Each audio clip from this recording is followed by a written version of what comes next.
you ready? The Kornelia Stephanie Show, Wake Up to Love, your call to action. Join Kornelia as she empowers others to live heaven on earth. Kornelia teaches listeners how to be the authority over yourself, embracing your inner guru. Feel yourself uplifted into limitless expansion, integrating ease and grace in a changing world. This show will cover topics such as unconditional love, your physical body, how to be in extraordinary relationships, create financial and emotional wealth, embracing entrepreneurship in the new earth.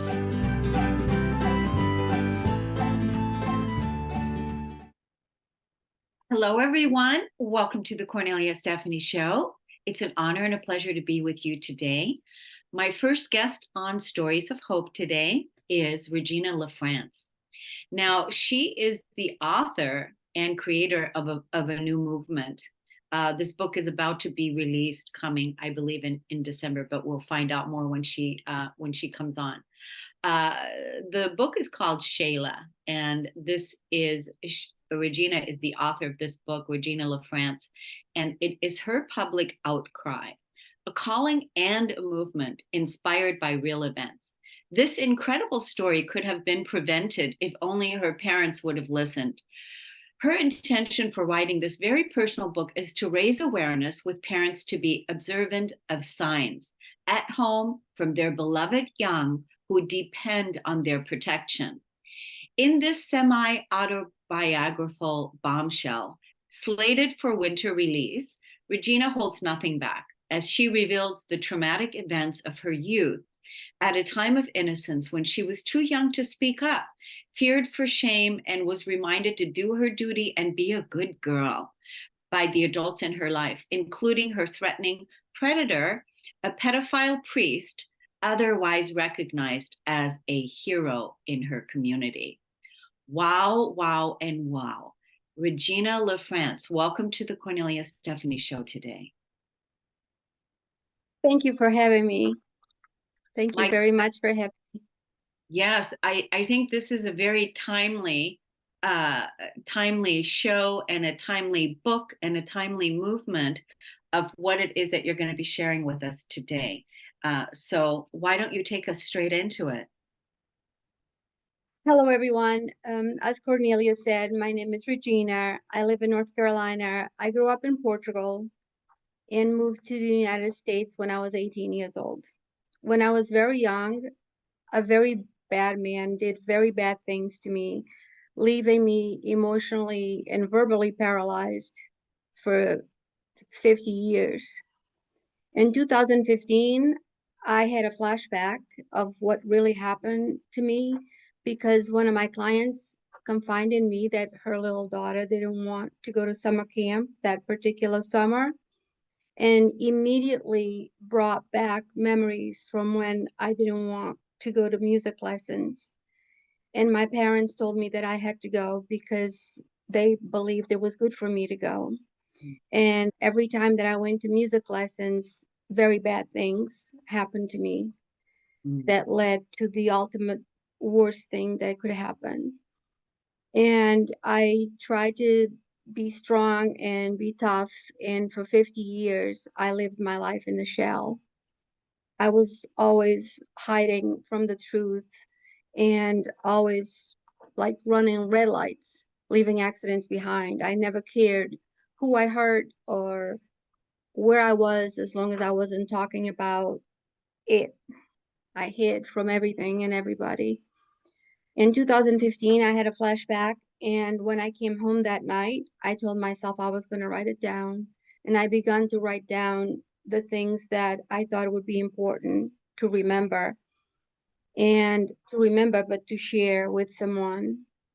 And when I wrote it all down, I started to feel alive. I started to feel free from that secret that I carried on for so many years.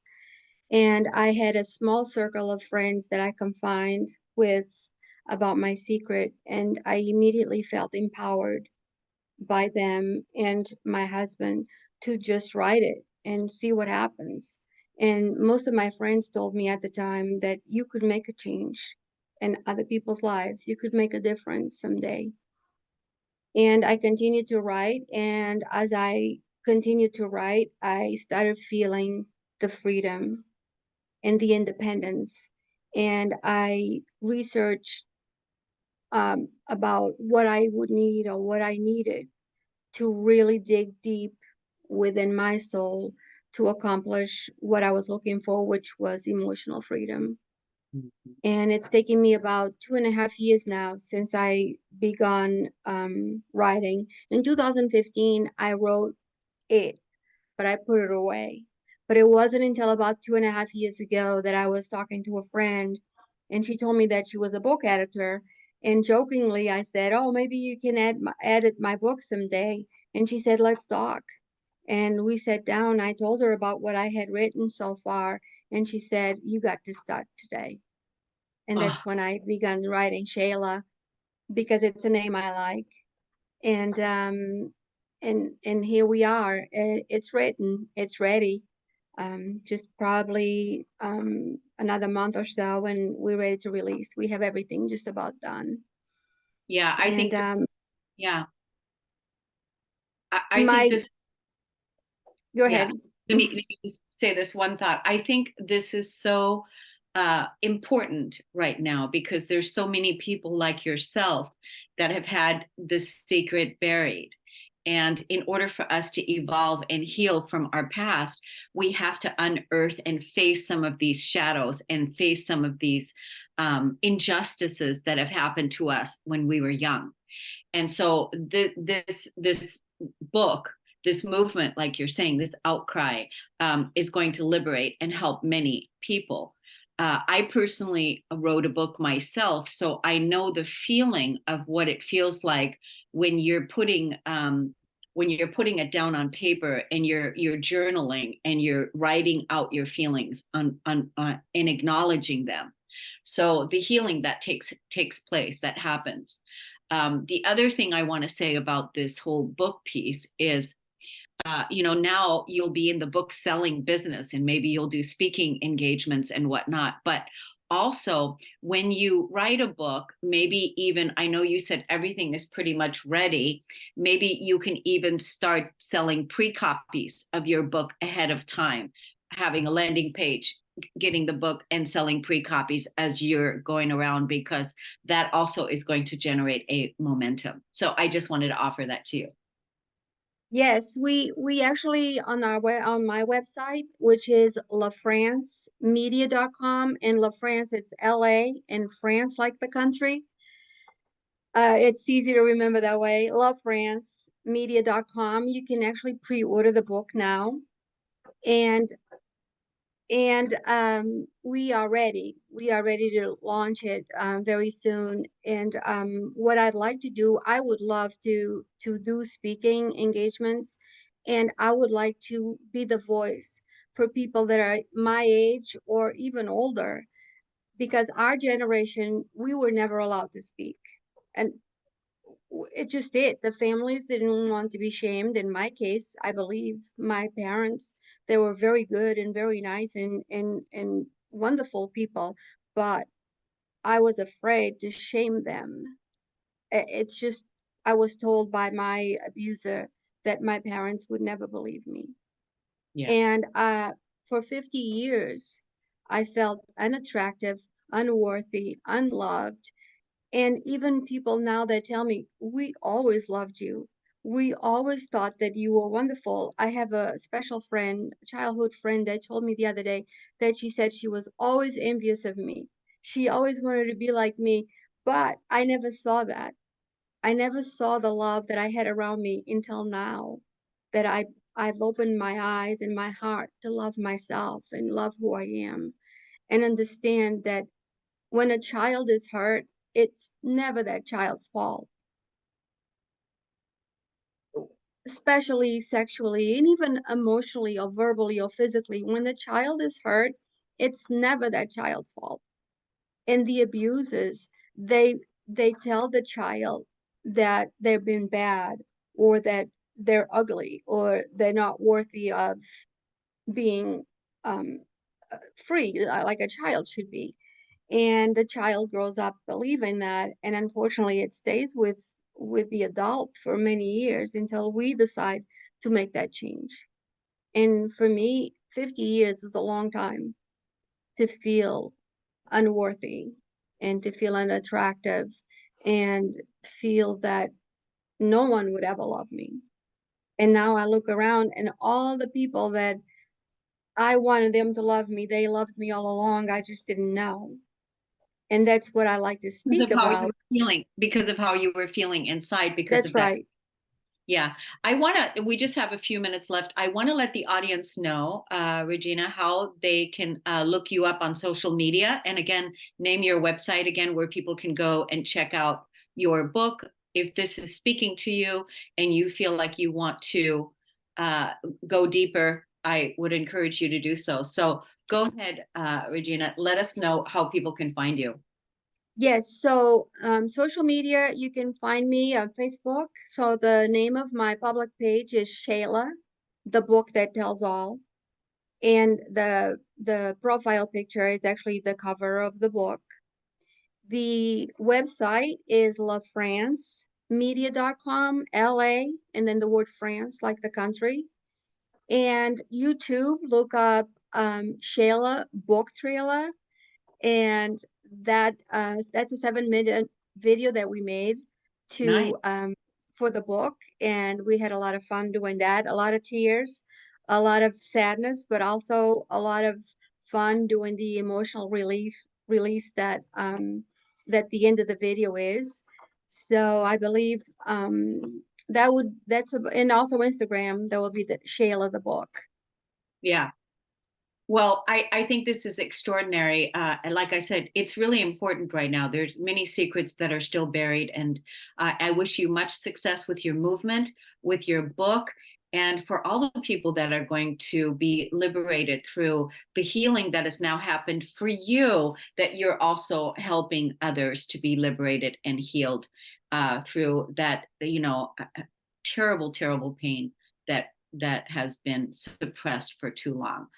Regina LaFrance, I want to thank you so much for being so courageous and coming on the show today. Thank you for writing your book. And I'm sure I would love to have you on again in the future to have further, maybe a longer conversation with you. Thank you so much, Cornelia. I really appreciate it. And I'm looking forward to seeing you again and speak with your audience again.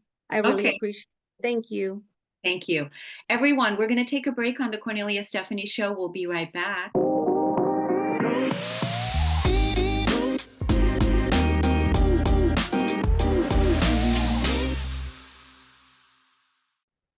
Welcome back, everyone. Thank you so much for listening and tuning in to the Kornelia Stephanie Show. My next guest is Rick McKinney, and he is from Rick and Jane McKinney. They have lived extraordinary lives of ministry. Once described as mavericks, they have literally stepped out into the unknown to embrace God's call and have experienced his presence in a way that only comes through a life of obedience. Whether planting and pastoring churches, traveling the world to perform concerts, building a house in Mexico, traveling from village to village in India, or walking across America, they have followed his voice as he led them forward one step at a time. Wow. Welcome to the show, Rick. Thank you so much. We're glad to be here today. Yes. So before you came on, we were talking about your walk. You felt called to walk across America, and that is the story that you want to inspire us with today. Let's do it. Tell us about it. Well, in 2005, my wife and I really felt a calling to walk across America, to pray for our nation and to share our faith with people, to encourage people, to meet the kinds of people that we wouldn't meet on an ordinary day. And so we spent a year planning. We planned our trip from Los Angeles, California to Washington, D.C., and we routed ourselves through every major city that we could. We went through 5 Native American reservations. We had an opportunity to meet homeless people. We had an opportunity to meet people who were struggling, people who were living under bridges. We walked through West Memphis and Memphis, Tennessee, and met some of the most fabulous African-American people that you could even imagine. And it absolutely transformed our lives. We never have seen life or seen people the same since our walk across America. So, uh, like, did you all stay in hotels or in Airbnbs or tents, or like what were you doing? No, we walked 20 miles a day, 6 days a week. We had volunteers who came and followed us in a support vehicle, and we had a camper that we parked approximately in the middle of what we walked each week. And so we would walk back and forth. They would pick us up, take us out to 60 miles on one side of the campground. We walked 20 miles. They'd pick us up, take us back to camp. So that's kind of how the logistics worked. It wasn't always mathematically exact. Some days we walked 18 or 19 miles because we were walking uphill or through a big city and had lots of people to talk to. And sometimes we walked 21 or 22 miles when we were in the desert or somewhere there wasn't as many distractions. So, but basically, that's how the logistics worked. It took 6 months, and we started on January 1st and got to Washington, D.C., and ended on the Supreme Court steps on July 4th. Wow, that's really incredible that it took that long to walk, but also that it took a year to plan and really be committed and dedicated to it. So, curious now. So you're walking, and like, what is? I mean, I know that you are a family of prayer and ministry. So, what is your daily as you're walking? I don't know if you're like me, but when I'm walking, I'm speaking out loud to the universe, to God, to source. And I ground in peace on earth. I walk and I speak out what I want to, what I'm praying for, what I'm Right. asking for. Is that Yeah. what you all were doing? Yes, I think that was a lot of it. There was an awful lot of time when it was just Jane and I, when we were out in the desert or when we were in desolate areas. And so we believed that there was a biblical principle involved where God tells Joshua, every place you put the sole of your foot, you can claim. Mm. We also believe in the scriptural principle of speaking out loud and speaking the truth. And so we did a lot of that. We did talk to each other. But what we really looked forward to was meeting people and talking to them. This country is filled with the most amazing people that most Americans never get to meet. And we found the warmest receptions in the places where we were afraid we might get the least warm receptions, in slums, on the street, talking to people who hadn't had a meal. We bought $5 gift cards from McDonald's and carried them around in stacks and gave people gift cards for a meal that were homeless who hadn't eaten in a long time. We made contacts with people, mailed them food and clothing later. As a matter of fact, we became so burdened for the homeless that as soon as we got back, one of the first things we did was begin a ministry to homeless people and begin to take food and clothing and underwear and warm winter clothing to them so that they could exist through the winters.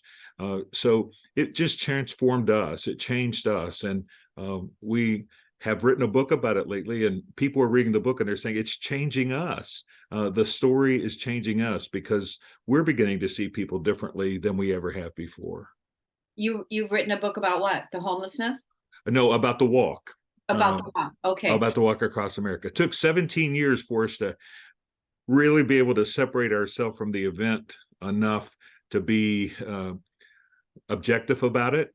But it's a wonderful story. It's just it's really beyond words. Yeah. Yeah, I think it's really it's amazing. It's really amazing because I mean so many people, they fly across they go and they walk the Santiago. They fly over there. So Right. it's a whole thing, but to actually do it here in the US, I've known one other person that has done something like this. And but she walked by herself. Right. And yeah, it's very hard, but it's nice when you have a team of people that are Yeah. supporting. And how wonderful that you pre-planned and had the $5 gift cards and the various things, and then again receiving the reception from the people, from the everyday people that are out there that are our common humanity that we have in Right. common, because you guys are walking and they're wherever they are, whether they're homeless or not. But Right. one thing I want to do right away is, as soon as I you were saying that you were talking to the homeless. On this network, on the TTN network, we have a show host, Peggy Williams. I'm going to be introducing you to her because she is doing a 1 hour podcast on homelessness. That's what she's Wow. talking about. So I think it would be great for you to go on her show and speak about what you all have learned. So when you're talking to my VA, Ashley, let's make sure that we get connected via email, and then Great. I will connect you with Peggy, and then you can do that podcast on homelessness, what you've learned around that, because this is what her passion is. Okay. Sure. That's great. That's great. Awesome. So, we just have a few short minutes now. You wrote a book about it. So Yes. what is the name of your book? The book is called And So We Walked. And Mm. So We Walked. And it is, my wife journaled the entire trip. She wrote down the name of every person and the story of every person that we met. And that's what I use as the basis in putting the story together. We didn't leave anybody out, didn't leave anything out. And it's just an amazing journal of what happened. And there's lots of little spiritual lessons along the way that we saw and learned. One of the things that we saw was, those little white crosses that you see along the highway. And when you're driving 60 miles an hour, you think about it for a couple of seconds. But when you're walking, you see that white cross for half a mile before you get there. And then when you get there, you can read the name on the cross. You see the little teddy bear that's strapped to it, and you think about it for the next mile after you pass it. And that's how the entire trip was. It intensifies everything that you see and hear and smell to the place where you appreciate it at a level you never have before. And I think that's why it was so transformative for us, because you're just seeing things from ground level. You're seeing things from a perspective that normally we don't take the time to see. That included people too. Yeah, I was going to say, so where can people get the book or learn more about you and your, ministry and what you're doing? Like, give us your social media handles, and then Sure. also where to get the book.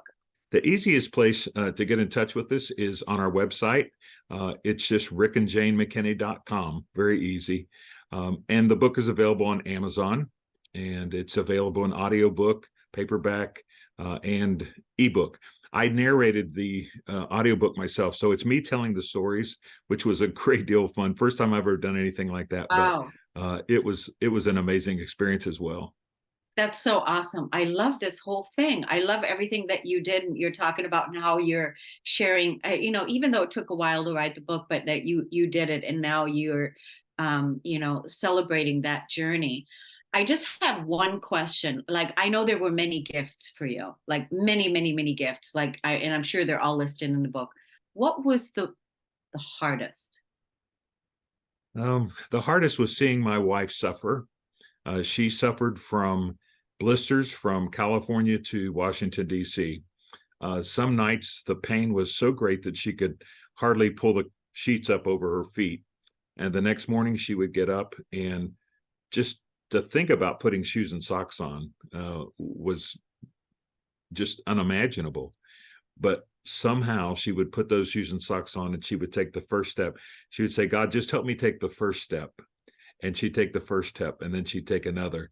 And before we knew it, the day was over, and she'd walk 20, 21, 22 miles. And it was like that every day across America. And that was the hardest thing for me.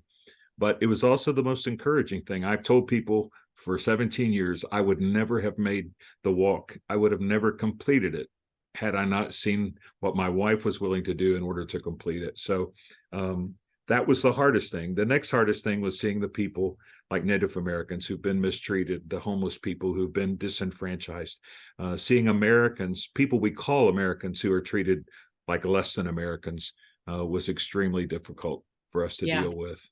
Wow. Yeah, I can only imagine. Thank you for sharing that. The blisters, it almost feels like walking wounded, right? Like walking in pain.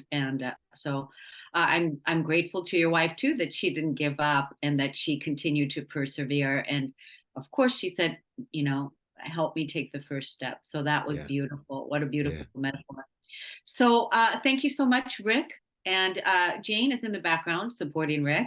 And thank you so much for coming on the show today. We'll be in touch. Okay. And many blessings on your journey, on your walk. And thank you so much for coming on the show. Thank you so much. I appreciate it. We're going to take a break on the Kornelia Stephanie Show. We'll be right back.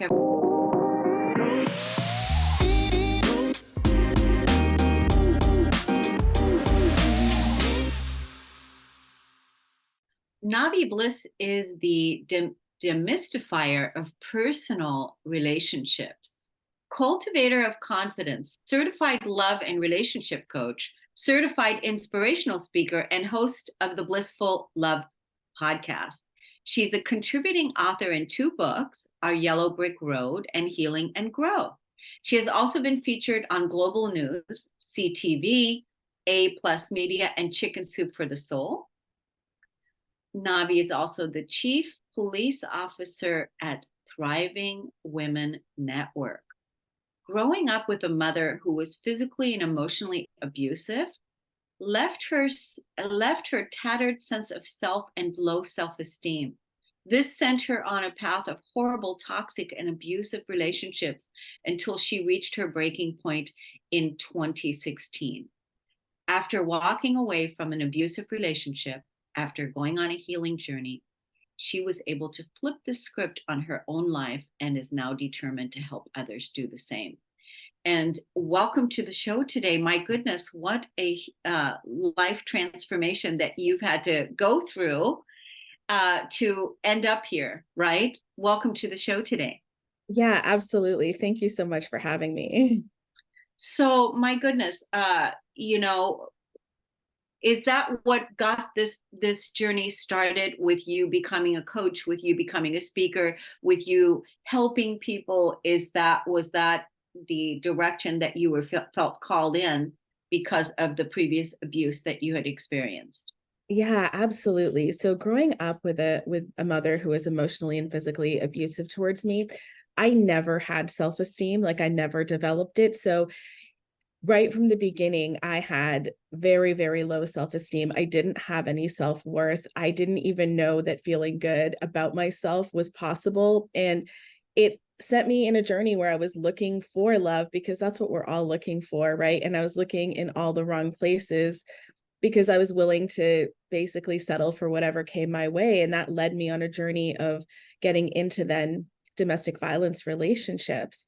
And after I left my second relationship and I got out by the skin of my teeth, what I realized is that can never happen again. It can never, ever happen again. And I knew that I needed to heal, because if I ended up in that situation again, I wasn't going to be okay. And so I realized that what had happened to me wasn't my fault, but I was determining what I was allowing into my life.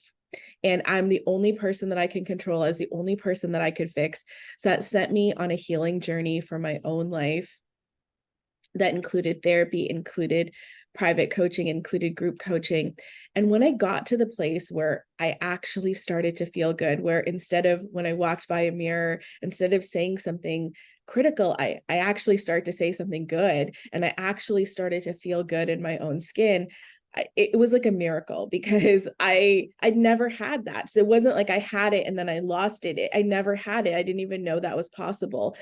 And it put me in a place where I really wanted to help other people. And then when I was in a group coaching program, I realized that I had the ability to see things in people and in their lives, and I had a gift for this.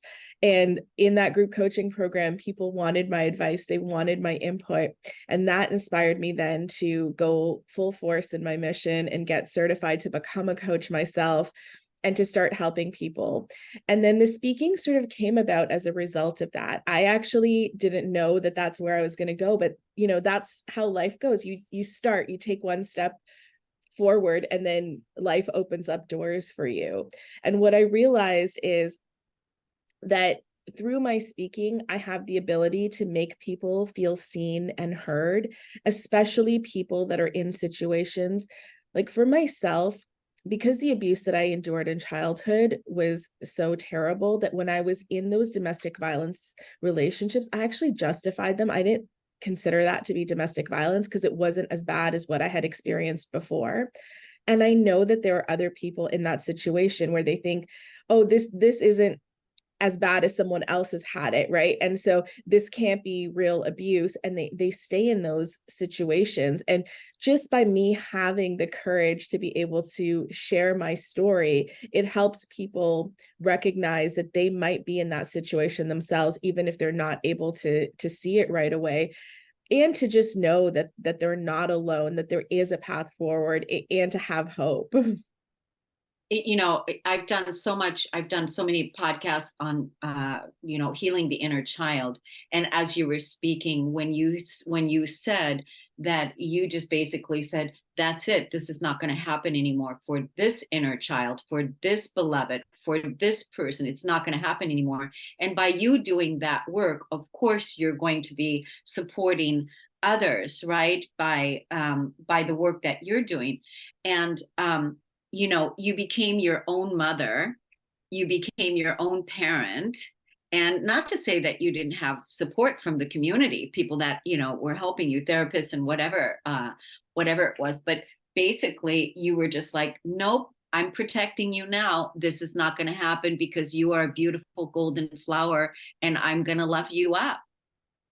Exactly. And the thing is that the support, everybody does have possibility of support around them, but you can't see it until you're ready to see it, until you're open to it, right? Because it's like your eyes are closed. Because I felt like there was no way out until I was ready to actually look for the way out. Now, I'm curious, when people have suicidal thoughts, they think there's no way out. They want out, but they don't know how. They think there's no way out. And so they want to kill themselves. And really what they want to kill is they want to kill the pain because they don't see the way out. So what would you say to someone that is in this position right now that doesn't see the way out? What's the thing to do? What's the step to take? Somebody is hearing themselves in this situation. And what is it that you want to say? So what I want to say is there's a part of you that wants to keep fighting, and you have to tap into that part. In all of those situations that I was in, where I was being abused, these horrible situations that I was in, there was always that little voice inside of me that said, this isn't right. This isn't okay. And that was a part of me that knew that there was something else. Otherwise, it wouldn't have been able to recognize that that wasn't okay and that wasn't right. And the thing is, there's the part of you that wants out is actually that little voice inside of you that knows that there is something else. You just don't know the way yet. And the more you tap into that, the more you lean into that, the more that you trust that little voice, and it will grow into a bigger voice, and it will start to open up doors for you. So beautiful. I totally 100% agree with that. Now, while you were speaking, I was, curious about your last name. So were you born in Bliss? No, but it's a name that I chose for myself because this is who I am now. This is the life that I've built for myself, and this is the identity that I get to live and that I've chosen for myself. That is like so much freedom. That is so much liberation, and that is so much, authority. And like, this is my life. This is who I am, and I am not my past. I'm not what I grew up in. I'm not the trauma. I'm not any of those things. Like you mentioned earlier, the low self-esteem. So many people, so many women, girls out there suffering from low self-esteem, and we want to see you liberated.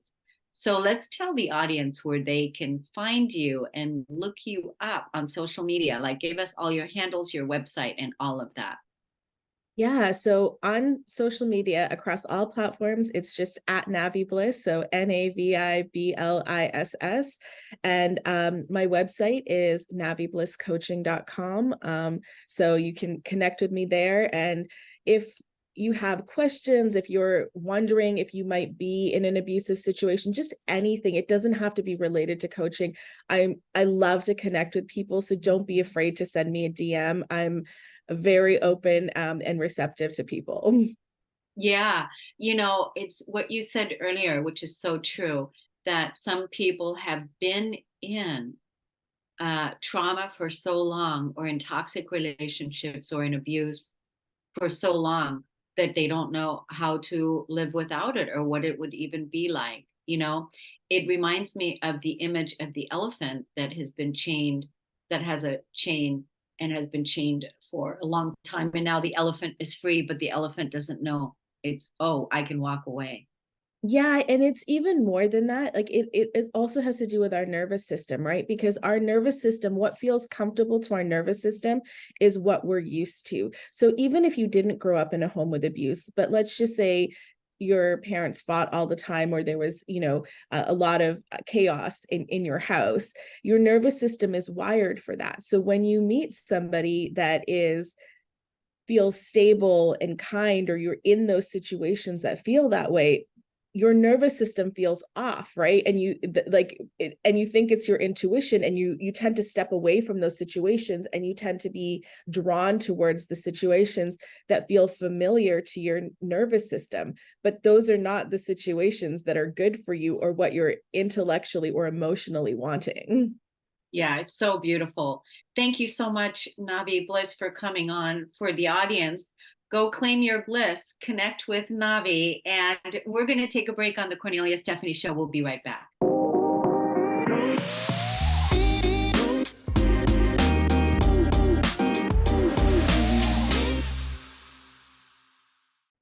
Welcome back, everyone. I'm so excited to introduce you to Saket Like a Rocket Jain. Saket Like a Rocket Jain is here. He's the #1 best-selling author, investor, syndicator, tech enthusiast, and philanthropist. Saket Jain is the founder and CEO of Impact Wealth Builders, where he's passionate about achieving financial freedom through real estate. And welcome to the show today, Saket. Thank you, Kornelia. I appreciate it. And I'm super excited to speak to you and add some value to your audience. That's so wonderful. We love that. So, you're helping, you're a strategist, you're a philanthropist, you're helping people build wealth. So, and you're doing that through real estate. And so, what is it that you want to shed light on, especially right now with the way that the markets are, people being afraid of buying, and like all the things? Yeah, definitely. I think it's a great question given the time we're in. I think it's a great question anytime we're in, but more importantly, we're in a very tumultuous time right now. Right, people are talking about 2008 level of recession. Some people are talking about nothing's going to happen, and one of them is going to be right. We just don't know who. Right, as I always tell somebody. So I think when you look at wealth, I think the first definition is, what does wealth mean to people? Right? And it's a lot of different things. It's such a broad topic of wealth. What does that mean? So I always tell, I'm a wealth strategist. I'm not a financial advisor, because I want to make sure that people are aligning their mind, body, their relationships, and their impact goals. And then they're talking about money. Right? It's very important to combine all of those. But to answer your specific question, I think what we look at is real estate. Real estate, the question that we want to ask ourselves is, why do we need money, right? Why do we need money? Is everyone has a number. Some have a $2 million goal. Someone has a $5 million goal. Some have a $100 million goal. And at the same point, some have a $1 billion goal, right? So how much money does one need? That's a bigger question here. So you can be worried about the market, or you can reflect it internally to understand, what does your relationship with money look like, and why do you need the money, right? And that question is very important. So, but the way I always like to phrase is, money is a tool, money is an enabler, money is not anything by itself. You may have $1 billion in the bank, but if that's not what you're looking for, you're not going to be happy, right? So your ultimate freedom, your ultimate happiness is very important. So let's anchor that. We'll come back to that, time permitting. But when we look at, let's say that you wanted freedom, time freedom, and money freedom, and let's look at what is the way you're making money right now. Most of us, the only way we know how to make money is working 9 to 5, or 20 hours a week, or 80 hours a week, or 120 hours a week. Pick your poison. But the only way we know how to make money is by being actively involved in the process, which essentially means you're you're contributing your time, your brain, your effort towards making the money on an active basis. And the moment you stop, either by your choice or by somebody else's choice, which essentially would mean they fired you, they laid you off, whatever happens, all of that good stuff. So, or that reason, that active supply of money is going to end, right? So then the paradigm shift there is, well, Saket, that's true, but how else can you make money, right? So I think the way in 2017, I got laid off. So I had to answer the same exact question, that my active supply of money is gone. Now, what do? Do I find another active, or is there another way? So I asked a different question, is can I make, and how can I make money without my involvement? That's really where real estate comes in. At least for me, it came in. Now, real estate has multiple flavors. And if you bought it wrong, if you buy things wrong, it can completely defeat the purpose. It can actually make you go belly up. A lot of my friends have been there as well. And maybe some of your listeners have been there too. So the way to look at this is, when we look at real estate, we're looking at real estate as for only one thing. We're not trying to hit our $1 million goal, $10 billion goal, or $5 million goal. We're trying to attack our cash flow number, right? So we're looking at a very different number. We're looking at how much money can this asset provide me on a monthly basis without me actively working. When I say actively working, that if you stop working today, the checks are still going to come, right? That's really the definition of you not being actively involved. So it could be $200 per month. It could be $500 a month. It could be $10,000 a month. All depends what you want to look at. So we look at real estate as cash flow, not necessarily balance sheet growth. And the difference between the two is very, very important. When you buy a stock, you're hoping for the stock to appreciate, which essentially means you're after the balance sheet growth, right? You're hoping your net worth grows. What we're saying is, well, you could have a $10 million net worth, but if the market crashes, it's all gone. But when you are looking at a cash flow, you're now saying is that I'm making $200 per month from this property. It's never going to completely disappear. It may disappear for a few months, few weeks, few years, maybe, depending upon the vacancy schedules and everything else, but it's going to resume pretty quick, right? So with that, that's the concept that we want to anchor on, that it's a cash flow strategy. And you can make anything cash flow in any market. All it depends is what strategy you're using to make sure you're lowering your risk. And you can still, I mean, we have properties still, we're still acquiring them at 8%, 9% interest rates, and they're still cash flowing. How we're buying, what we're buying has changed. But that is the way we're creating financial independence for ourselves, but also for our investors. Kornelia, I can talk about this for probably 5 days, next 5 days. I'm going to stop really quick here to try and see if it makes sense, if it answers the question you were looking for, or do we need to go deeper? No, I think it's really good. What you said, you led us right down the path, like where you were at and the questions that you were asking yourself. So, I'm sure that people that are looking at this topic right now, they can also look at themselves and go, why do I, how much money do I need? What is this about for me? And really asking those right questions, because like you said, wealth means different things to different people.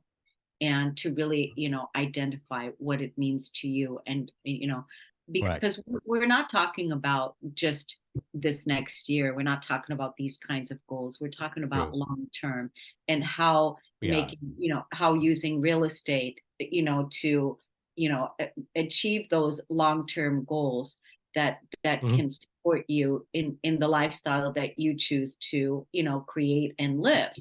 So, 100%. Right. So how are you're helping people now, you're meeting with people, or do you meet with people on the phone or in person on Zoom? So the way we do it is we have events, but really it's a very personal conversation, right? So I have my own podcast, which we talked about strategies. It's called Migrate to Wealth. We just had a 4-day conference that I hosted. It's called Migrate to Wealth Summit.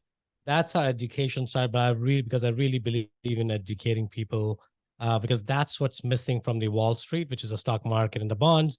There are a lot of jargons being thrown. There's a lot of highly qualified words used, which is there to put a fear in investors' mind, right? Then they think that I need a financial advisor. My goal is, and again, I felt the same when I was going through it. So I'm assuming a lot of your listeners would probably are feeling the same way. That I don't feel smart when I'm talking to my financial advisor. So that's really the education there. But when we look at us working with people, we want to have a conversation with them, right? So if you go on impactwealthbuilders.com, that's my front-facing investment website. You can look at scheduling a call with me. And I do all my calls because it's such an important part. I don't outsource it. I don't have a team that takes care of that. I manage all the calls. So if someone on your listener base has a question on personal finances, they want to get better at investing, they want to free up their time from 9 to 5, I would love to talk to them, understand what their current situation is, and if I can help them, I'll tell them how. And if I can't, I'll probably point them in a direction where they may need some help. Yeah, I think, the main thing that you said here is that you are about educating people. And, education, really being educated, informed, Right. so that when you're having that call with the financial advisor, that you're informed, you're your own advocate. You've got some knowledge there, and you know how to ask the right questions and whatnot. So having a discussion with you. So I know you mentioned the website, but let's say the website again. You talk very fast.